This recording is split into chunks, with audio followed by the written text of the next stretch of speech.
C'était pas une question, c'est une constatation. Vous allez bien. Vous êtes dans la joie. Et alléluia. Alors ce matin, c'est un honneur pour moi, et une grâce de la part du Seigneur de pouvoir vous apporter sa parole ici, chez vous. Je dis chez vous parce que c'est votre communauté, il me semble. Vous en doutez, moi, je dis que non. Côté ouest. Hein? Et il y a une petite phrase, un petit slogan qui dit ça à nous, ça. T'as ça, t'as pas ça, ah. Ça dépend du moment, alors. Ça dépend du moment. Qui est membre d'une association? Levez la main ceux qui sont membres d'une association.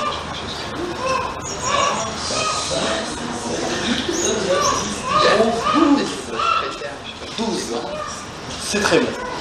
Et donc, petit aparté, j'en profite pour vous dire que les fiches d'adhésion à Espace Sans Frontières sont disponibles avec Chantal. Qui est où, Chantal? Chantal. Donc, pour ceux qui désirent adhérer à Espace Sans Frontières en tant que membre de l'association, rapprochez-vous Chantal, elle sera un plaisir de vous donner ce qu'il faut. Je ferme la parenthèse. Donc, membre d'une association. Comment fait-on pour être membre d'une association? Je pense que tout le monde le sait, même ceux qui ne sont pas membres actuellement d'une association. On prend une fiche, on la lit, on voit si on est d'accord avec le projet de l'association, bien sûr. Et une fois qu'on constate qu'on est d'accord, on signe et on devient membre de cette association.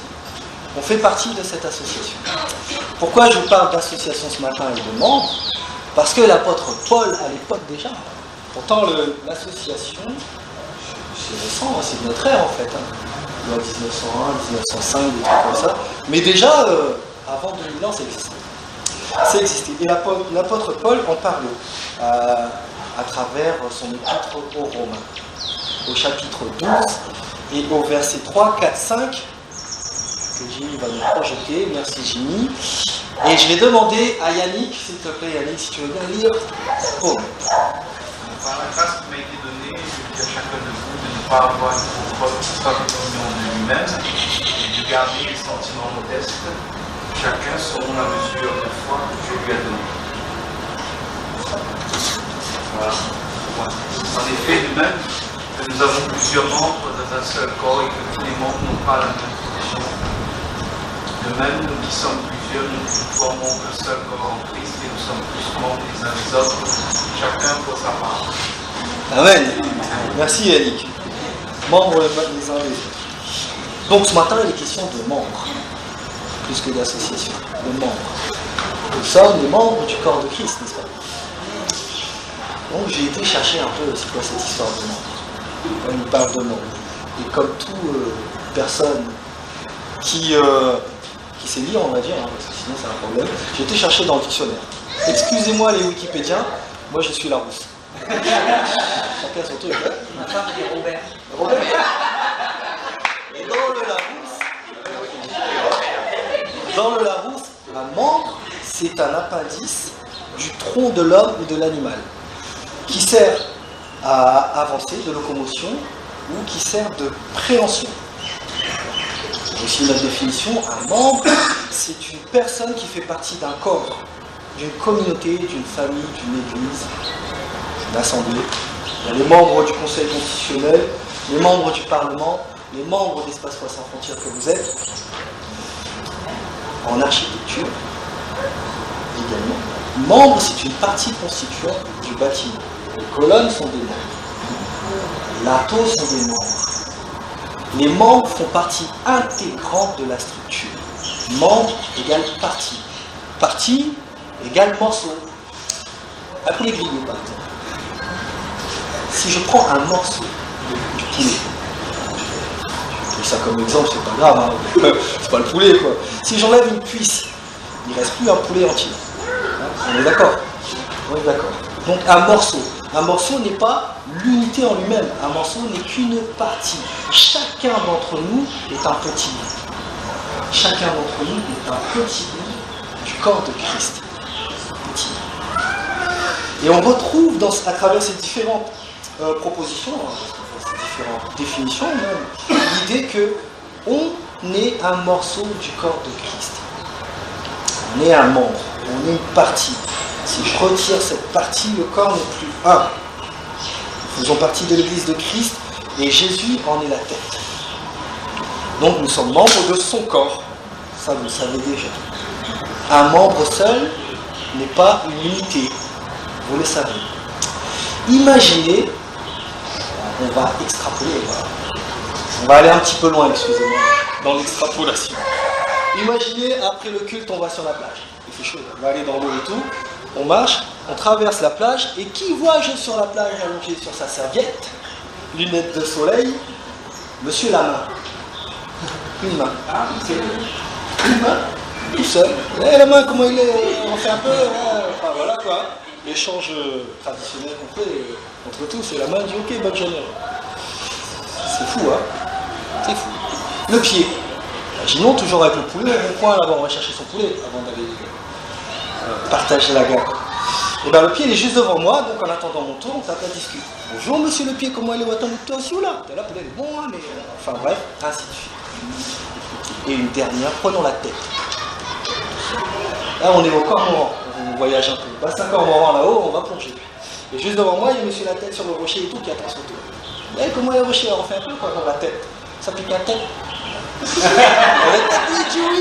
ça pique la tête, ouais. Et voilà qu'il saute, enfin il nage comme il peut. C'est fou, hein. Ah, c'est n'importe quoi en fait. C'est insensé, vraiment insensé ce que je viens de raconter. Et pourtant, combien de membres se comportent comme ça? Combien de membres pensent qu'ils sont seuls? Qu'ils sont seuls? Qui ne dépendent pas du corps, qui ne dépendent pas des autres. J'ai besoin de personne, à part Dieu, seul. Dieu et moi. J'ai besoin de personne pour avancer. Je ne compte que sur moi-même. J'ai confiance en personne parce que les autres, c'est du commérage, c'est qui m'a fait, c'est la jalousie. Enfin, c'est des problèmes, ils ne respectent pas, enfin, si. Vous en connaissez? Répondez pas. Hein. Mais ça fait partie de l'être humain. C'est notre partie charnelle, en fait. Qui encore, là. Je travaille dur, moi, pour avoir ce que j'ai. À la sueur de mon front, il est grand matin, tout ça, il est au ouais. J'ai souvent entendu ça. La main sur la plage, le pied dans la file, la tête sur le rocher. C'est fou. C'est fou. Pourquoi c'est fou? Comment se déplace une main toute seule? Comment il peut me parler? Comment je peux lui parler? Et le pied pareil. Ce n'est pas possible. Impossible. Pour certaines personnes, c'est possible. Mais parce qu'ils ne sont pas seuls dans leur tête. Mais sinon, pour les autres, c'est impossible. Mais moi, je pense que à ces personnes-là, ils se mentent à eux-mêmes. Ils se mentent à eux-mêmes. Et parfois, ça a dû m'arriver également. Moi, je ne vise personne quand je dis ça. Entendez bien. On ne va pas repartir en courant avec la famille et tout chez nous. Non. Ils se mentent à eux-mêmes. Et c'est normal parfois quand on ne connaît pas, ou quand on n'a pas l'habitude, ou quand on découvre Christ. Vous m'entendez au fond? Quand on découvre Christ, on n'a pas encore tous les éléments, d'accord? Pas encore tout ce qu'il faut pour comprendre comment ça fonctionne, quelle est ma place. Et petit à petit, le Seigneur se révèle à nous, nous éclaire. Mais pour beaucoup, je dis pour beaucoup, qui sont des chrétiens engagés, qui vont aux études bibliques pour comprendre ce que veut nous dire la parole, comprendre comment fonctionner, comprendre comment l'appliquer tous les jours dans nos vies, comprendre comment vivre dans le corps de Christ. Dans le corps de Christ, il y a ses membres. Donc comment vivre à l'intérieur de ce corps? Quelle est ma place? Quelle est la place de l'autre?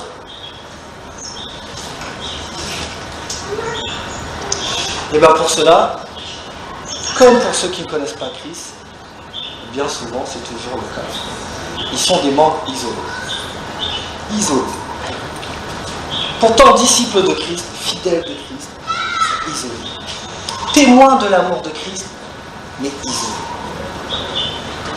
Membres, point d'interrogation. Point d'interrogation parce que si j'estime que je n'ai besoin de... Pas besoin de toi, Jimmy. Pas besoin de toi, Isabelle. Ni de toi, Isabelle, ni de Dani. J'ai besoin de personne, j'ai besoin que de Christ dans ma vie. Alléluia, je suis un chrétien, le meilleur des chrétiens. Et vous, chacun son truc, quoi. Faites pareil, faites comme moi, adressez-vous au Seigneur. Mais moi, j'ai pas besoin de vous. Je peux vivre seul. Comment on fait? Comment on fait cette tête pour arriver sur ce rocher?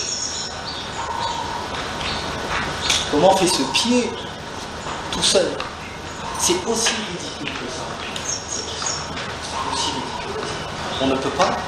On ne peut pas si on n'est pas rattaché au corps. La main ne peut pas bouger, la tête ne peut pas parler. On ne peut pas. Dans Romains 12 au verset 3, il est écrit: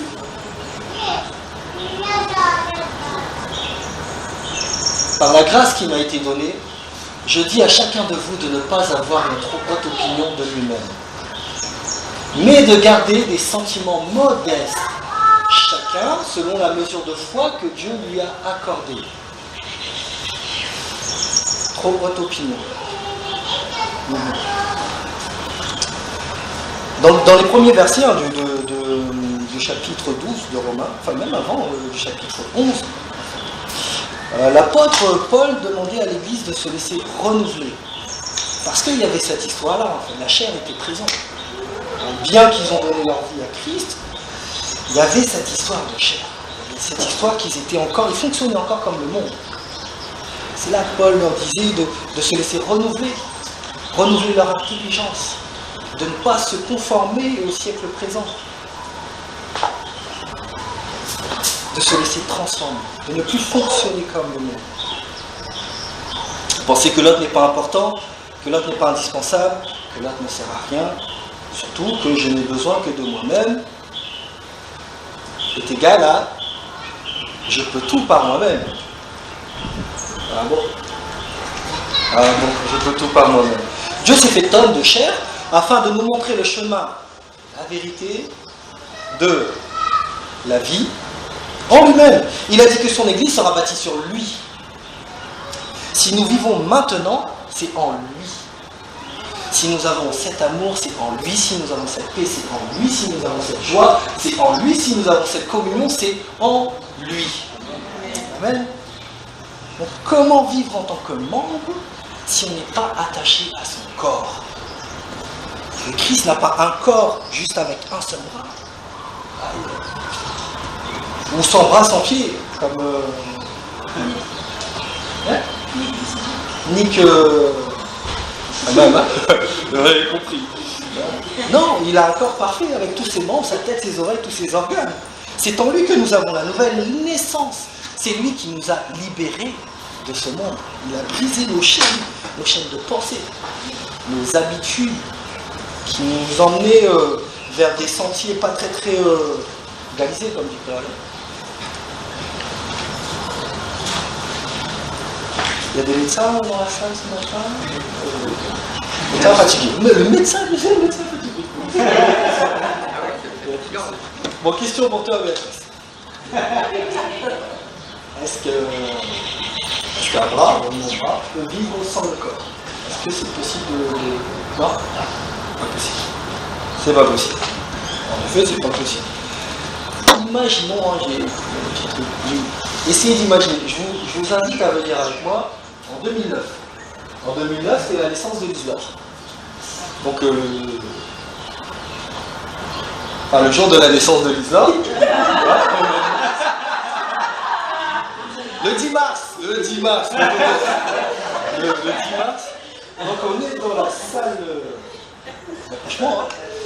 Gaël est sur le lit là, et moi je suis à côté. Je suis en forme. Et donc, la sage-femme dit, allez-y madame, c'est bon, tout est prêt, allez-y, poussez. Et moi je tape sa main et tout, et vas-y, pousse. Elle pousse. Et ça y est, la sage-femme qui sort, qui dit, oh, félicitations, messieurs et madame, vous avez une belle main.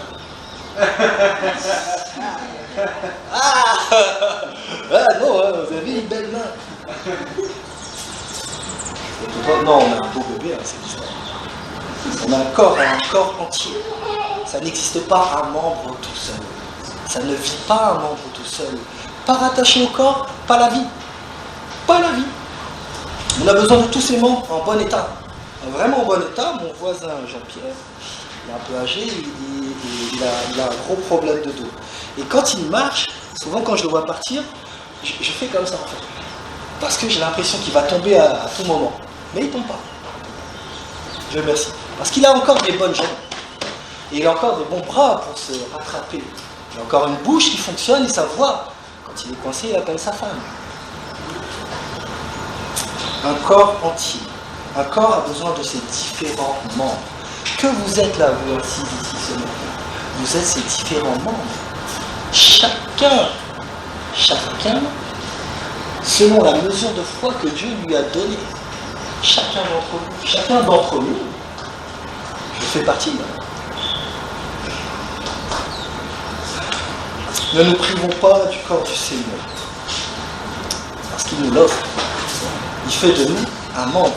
Une association, il faut y aller, s'inscrire en général, pas une cotisation, on adhère au truc, et si ça ne va pas, on s'en va. Et ça ne changera pas grand-chose de tourner dans nos vies. Vraiment. Mais s'associer au corps de Christ, c'est autre chose, parce que c'est lui qui choisit. C'est pas nous qui lisons la feuille de projet, d'objet de l'association. C'est lui. Il a un plan pour toute la planète, pour tous les êtres humains, toutes les créatures de nous. Les animaux, je ne sais pas, mais tous les êtres humains, c'est sûr. Mais il faut savoir que Dieu n'a pas besoin de nous pour son corps. Parce que le corps de Christ travaille à son œuvre. Dieu n'a pas besoin de nous individuellement pour son œuvre. C'est Dieu. Il fait ça, son œuvre est faite. Et c'est par son immense amour, qu'il a décidé de nous intégrer à son corps, qu'il a décidé qu'on doit faire partie de son œuvre, de son Église, et que l'on sera encore dans son royaume après notre vie sur cette terre. Dieu seul a décidé. Moi, j'ai choisi Christ pour la vie. Et vous? Aussi. Merci Isabelle. Vous avez le droit de vous questionner encore. Il n'y a pas de souci. Il n'y a pas de souci. J'ai choisi également de me revêtir d'un sentiment de modestie. Et vous? Aussi. C'est bien. C'est bien. Mais je ne pense pas être mieux que vous. Et je ne pense pas que vous êtes mieux que moi. Personne n'est meilleur que l'autre. Hein. Non. Je ne pense pas que ma main est mieux que mon pied. Parce que pour avancer, j'ai besoin de mes pieds. Par contre, pour laver mes pieds, j'ai besoin de ma main. Donc mes chaussures, mes chaussettes. Personne n'est mieux que personne. Mais tout le monde fait partie d'un ensemble. Maintenant, dans cet ensemble,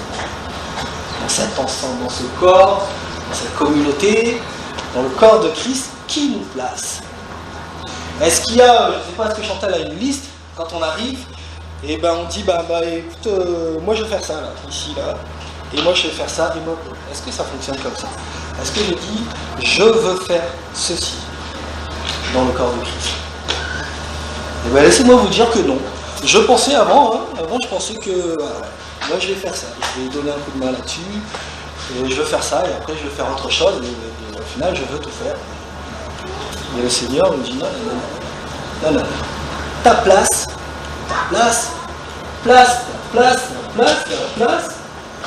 nos places quoi, est déjà prévue, déjà réservée. On a chacun d'entre nous une place précise. Précise, hein. On va dire que c'est pas celle de l'autre, c'est la nôtre. Et qui mieux que l'Esprit de Dieu pour nous placer? Qui mieux que le Saint-Esprit pour nous placer? En 1 Corinthiens 2, s'il te plaît, Jimmy, au verset 10, il est écrit, « Or, c'est à nous que Dieu l'a révélé, par son esprit. Car l'esprit examine tout. L'esprit examine tout. Même les profondeurs de Dieu. » Alors, qui mieux que le Saint-Esprit pour nous placer? Dans le monde, chacun choisit sa place. Je pense que vous avez choisi vos métiers. c'est que vous faites, que vous avez fait, vous l'avez choisi. On peut même changer de métier. Moi, j'en ai marre, ça fait X temps que j'ai fait ça. J'ai envie de faire autre chose. Et on se forme. Et on peut faire autre chose. Aujourd'hui, dans notre société, on nous demande d'être adaptable. De pouvoir s'adapter au poste. De pouvoir s'adapter à la demande. S'il n'y a plus de boulot dans un secteur, sur un poste, il faut pouvoir s'adapter à un autre poste afin de pouvoir travailler. Donc on s'adapte, on se place en fonction de nos envies, nos goûts, nos capacités, nos traditions, notre héritage, tout ce qu'on veut, on bouge. Ou parfois, si on voit quelqu'un faire quelque chose de très bien, moi ça m'arrive, j'aime bien les gens qui travaillent de leurs mains, ça me fait envie quoi, et des fois je dis, j'aimerais bien être comme lui, ou comme elle, j'aimerais bien pouvoir faire la même chose. Mais je suis conscient que chacun a ses capacités quand même. Chacun, je ne peux pas faire ce que l'autre fait très bien. Mais je sais faire ce que moi, je fais très bien. Saisissez le petit truc. C'est-à-dire ce que Dieu m'a donné de faire très bien. En Christ, on ne choisit pas. Une main ne prendra jamais la place d'un pied. Une oreille, jamais la place de la bouche.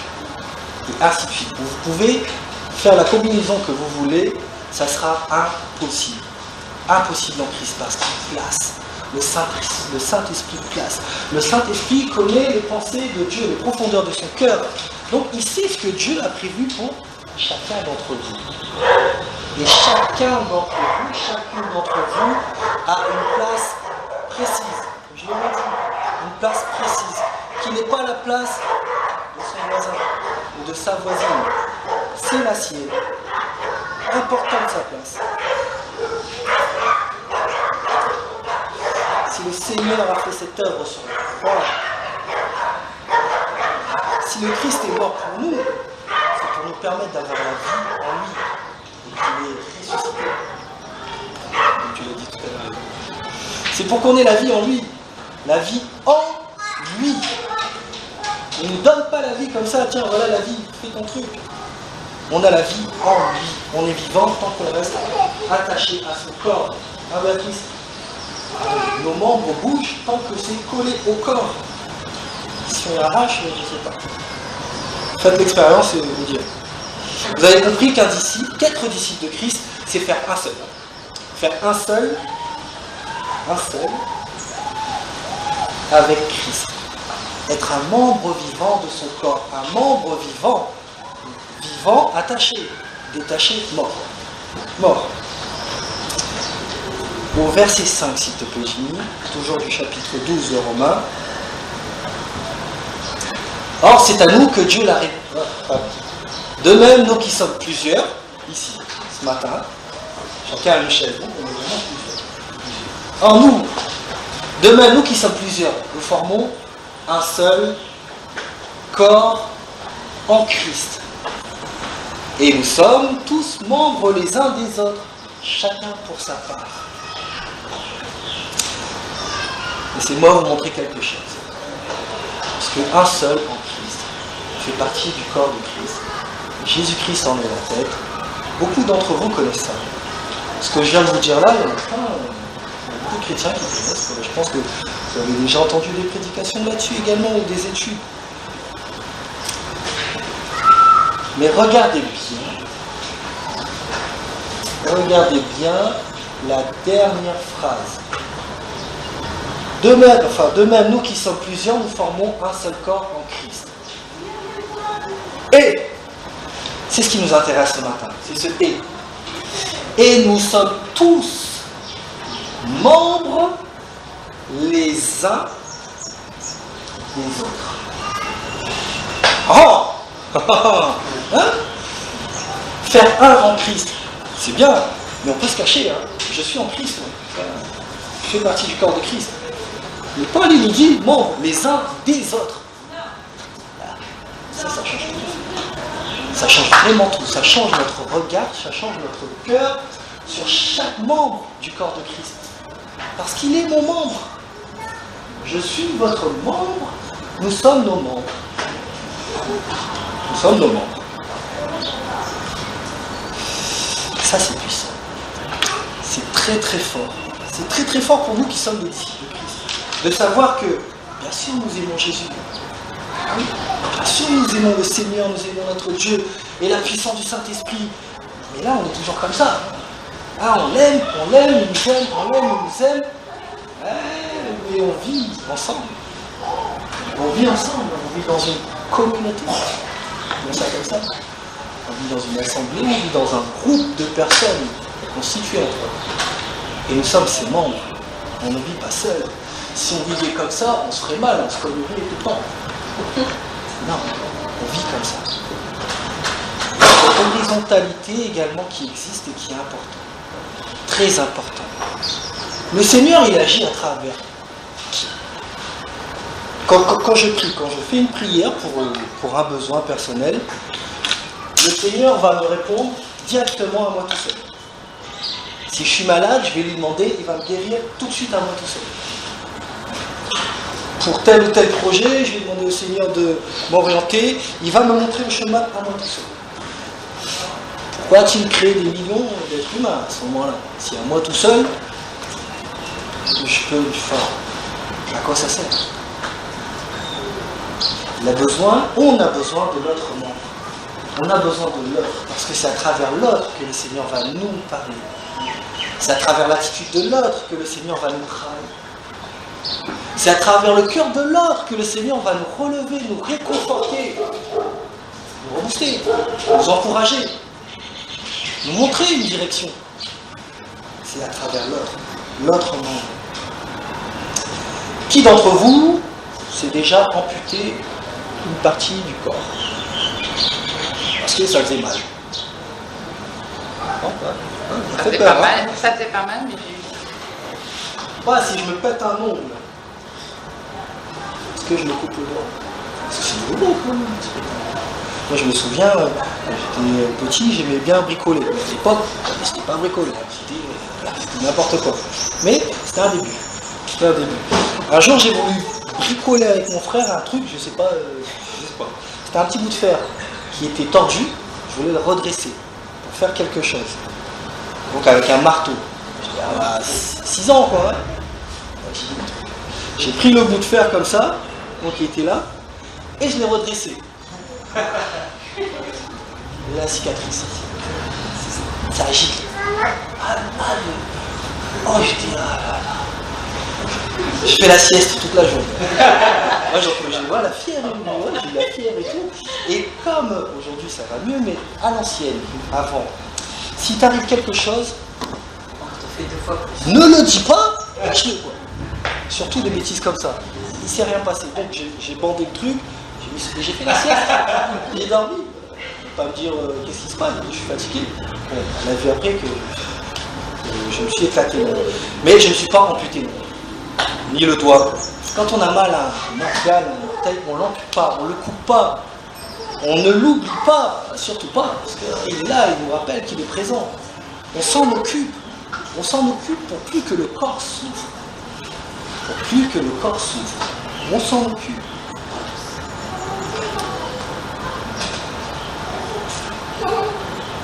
Si un membre du corps de Christ me fait souffrir, qu'est-ce que je dois faire?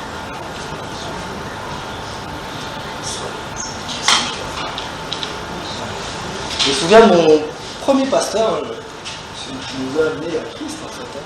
Le dimanche après-midi parfois, c'est un Anglais, donc il venait prendre le thé à la maison. Et un retour de week-end qu'on a fait en amoureux, un super week-end, il faisait beau et tout, c'était sur la côte dans le nord de la métropole. Super truc, hein. Tout était, enfin, toutes les conditions étaient réunies, sauf une chose, j'avais un ongle incarné. Imaginez le décor, le paradis, le truc avec ta femme et tout, avec un ongle incarné. Pas le paradis. On peut essayer de s'ouvrir comme ça pour pas gâcher le week-end, quoi. Oui, c'est bien, hein. Ouais, parce que là, c'est bon, hein. Mais tu souffres, hein. Tu peux pas l'inventer, tu vois. Et l'ongle incarné, c'est des ongles qui rentrent dans la chair. C'est horrible. C'était horrible. Donc j'ai traîné ça tout le week-end, mon truc là. J'ai essayé de prendre un petit peu ce moment. Je voyais bien que ça allait pas. Donc en rentrant, l'après-midi, un petit thé avec le pasteur, donc on discute, je lui donne. Donc je ne l'ai pas dit, j'ai dit oui, ça a été, à part un petit souci d'ongle incarné, donc ça a un peu gâché les petits trucs. Il me dit, ah, t'as mal et tout, bouge pas. Il s'est mis à genoux, il a posé sa main sur mon orteil, mon gros orteil, il a prié. C'était en 2009, on est en 2019. Plus d'ongles incarnés. Plus d'ongles incarnés. Les ongles qui rentrent dans ma propre chair, donc mon ongle à moi, hein, qui rentre dans ma propre chair, c'est une partie de moi qui fait mal à une partie de moi. C'est dans ma chair. Et un membre du corps de Christ a prié le Seigneur pour moi. Voilà l'importance du membre. Voilà l'importance de l'autre. Du membre que je suis pour l'autre. L'autre, l'importance qui est pour moi. C'est en ça que nous travaillons. Que nous voulons nous améliorer, que nous avançons, que nous progressons. Pas facile, hein. Donc l'incarné, ça fait mal. Je l'ai traîné longtemps. Très longtemps. Mais je ne suis pas amputé les gros orteils. Là, il est pas beau. Si je l'enlève, ça ne sera pas terrible. Chacun d'entre nous est un membre du corps de Christ. N'oubliez jamais, jamais, jamais. Chacun d'entre nous est important pour son voisin et sa voisine là ici. Parce que nous constituons ce corps. Nous, les chrétiens, nous, les disciples de Christ, nous faisons partie de ce corps. Est-ce que vous réalisez ce que cela signifie? Nous faisons partie de ce corps. L'autre membre, c'est mon membre. Imaginons, tout à l'heure je disais la main qui lave le pied, l'autre membre, c'est la main qui va prendre soin de moi. Si moi je suis un orteil, c'est ça. Il va prendre soin de moi. Et pourtant, on lui dira jamais merci. On lui dira jamais, oh c'est super, oh voilà, t'es jolie, enfin bref. On va pas, c'est une main. Mais il va prendre soin de moi, de tout le corps maintenant. Est-ce que vous pouvez, s'il vous plaît, regarder votre voisine, votre voisin, et lui dire, tu es mon membre d'amour.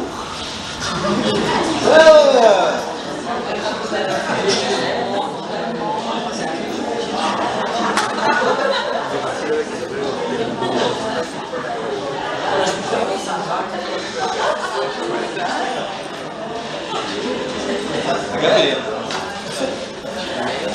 Mon membre d'amour.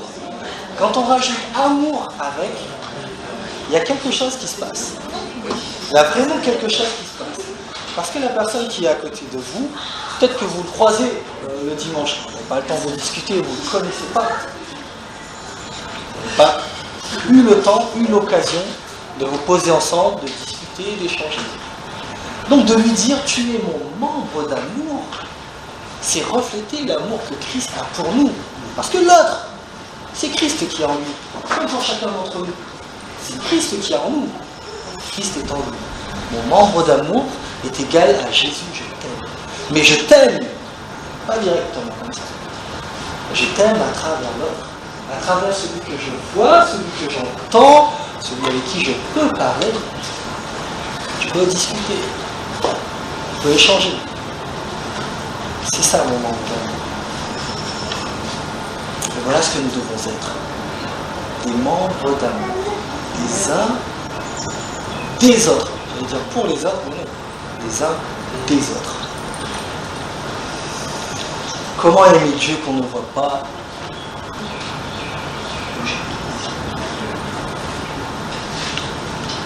Si on déteste, on voit. 1 Jean, chapitre 4, verset 20. Si quelqu'un dit j'aime Dieu, alors qu'il déteste son frère, c'est un menteur.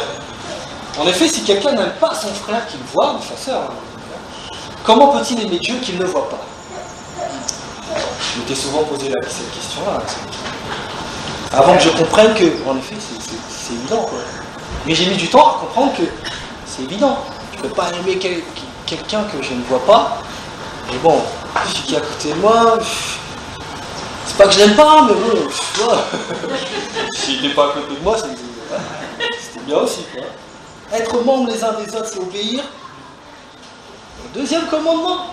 Non? Qui dit Aime ton prochain. ah. Bon, le jeudi soir, il se passe quoi chez Monique et Pierre? Deuxième commandement, il dit quoi?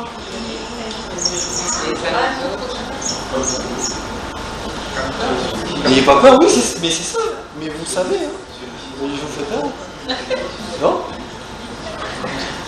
Aime ton prochain comme toi-même. Être membre les uns des autres, c'est s'inquiéter de l'autre. C'est savoir si elle va bien ou il va bien. Hein? Et dans le cas contraire, s'il ne va pas bien, prier avec lui, demander au Seigneur. Peut-être que le Seigneur va nous donner une solution, une direction pour l'autre. Prier pour lui, intercéder pour lui.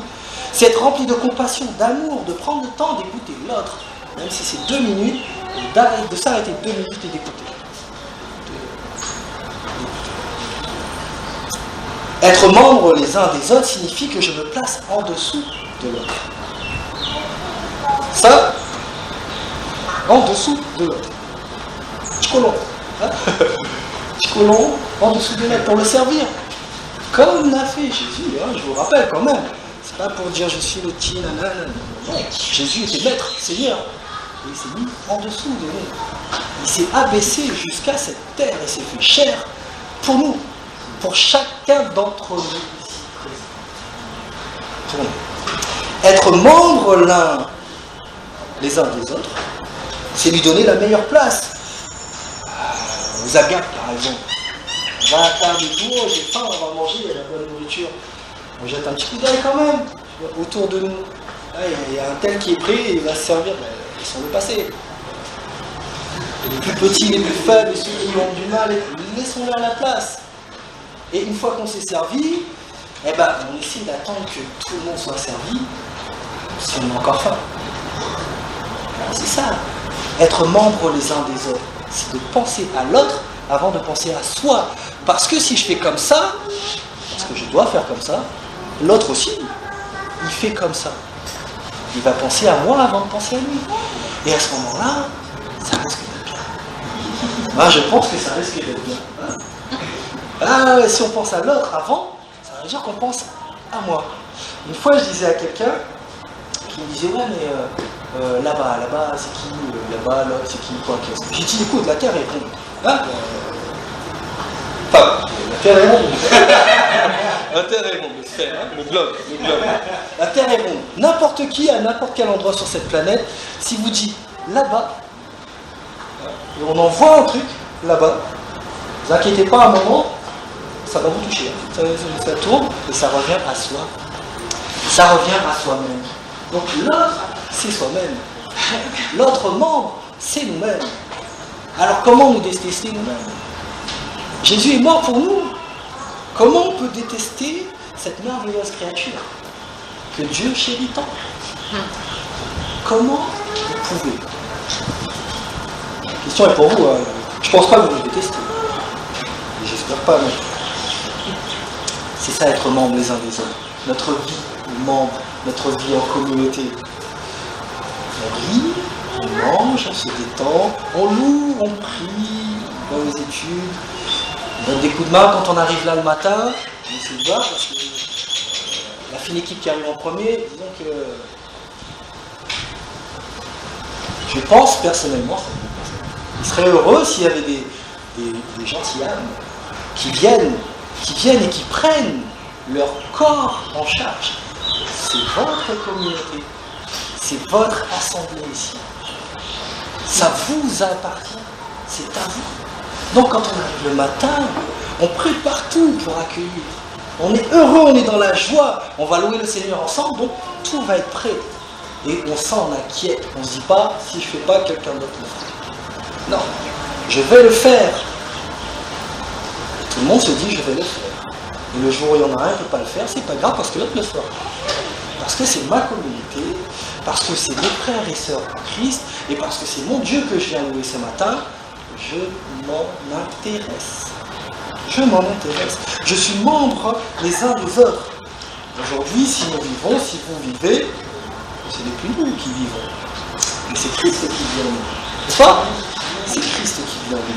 C'est Christ qui vit dans l'autre, c'est Christ qui vit dans l'autre membre. La main n'entend pas, la main ne voit pas, la main ne parle pas.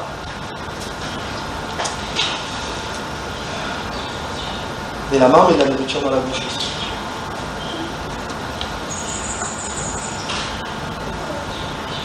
J'aime Dieu. J'aime les membres du corps de Christ, dans lequel je fais partie. Et si je n'aime pas, ou je ne prends pas la peine de considérer l'autre membre, j'évite son regard, j'évite des échanges. Je suis... il y a un truc bizarre, ça sent. Ah. Je pense que chacun d'entre nous a déjà ressenti quelqu'un qui me fuit. On ne sait pas pourquoi, mais ça peut arriver. Quelqu'un qui me fuit. Ça va? Oui, ça va. On ne comprend pas. On ne comprend pas pourquoi il me fuit. Mais peut-être parce qu'un jour on a dit quelque chose de pas bien, qui a blessé la personne. C'est possible, hein? Ça peut arriver. On discute, on en a parlé. Hier soir, elle a prêché sur la langue. La langue, c'est un organe très souple. Mais la langue aussi, c'est un fusil. C'est le canon d'un fusil. De la bouche. Donc, il peut m'arriver à moi aussi, de dire quelque chose qui blesse l'autre, qui fait mal à l'autre. Et peut-être que l'autre n'ose pas me le dire tout de suite, il va le garder pour lui. Et la fois d'après, quand je le croise, il est sourire là. Comment il est? Ça va, mais tu sens que ça va plus. Ça va plus, et du coup, t'oses pas. Tu sais, tu te dis, il y a un truc, mais je sais pas quoi. Et de toute façon, je ne saurais jamais si je ne demande pas. Jamais je le saurais. Et si également l'autre garde cette peine, cette souffrance en lui, on ne va pas s'en sortir. On ne va pas s'en sortir. La main prend soin de mes pieds. J'ai une plaie, ma main va aller soigner cette plaie. Pourtant, ça fait mal. Elle passe à la colle sur le bout. Ça picote un peu, hein. Mais, une fois que l'alcool est passé sur le bobo, la plaie, une fois que l'alcool est passé sur la plaie est nettoyée, désinfectée, et ça va mieux. Hein? Et la partie qui a été blessée n'en voudra pas à la main. N'en voudra pas à la main. Parce que nous sommes membres les uns des autres. Membres les uns des autres. Qui ce matin parmi vous a ce mode de fonctionnement? Membres les uns des autres. Réponds pas. Qui n'a pas ce mode de fonctionnement? Répondez pas. La question est pour vous. Donc je vous prie, mes frères et sœurs en Christ, je vous prie par la grâce de notre Dieu Tout-Puissant et par son amour de vous laisser transformer, de laisser le Seigneur travailler votre cœur, briser cette partie de pierre qui éventuellement resterait encore, de permettre au Seigneur d'entrer de son esprit, de façonner, de modeler, de tailler, comme dit Vincent, nos cœurs, afin que ce corps de Christ, ce corps que nous constituons en partie, soit en fonctionnement parfait. Parce qu'en Christ, tout est parfait. En Christ, tout est parfait. Et juste pour terminer, je vais vous demander de vous lever tous. Parce que bien sûr.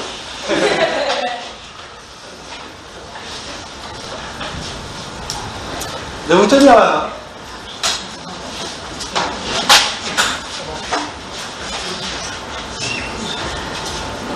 Jimmy, est-ce que tu peux mettre le dernier verset, s'il te plaît? Jean 13, au verset 35.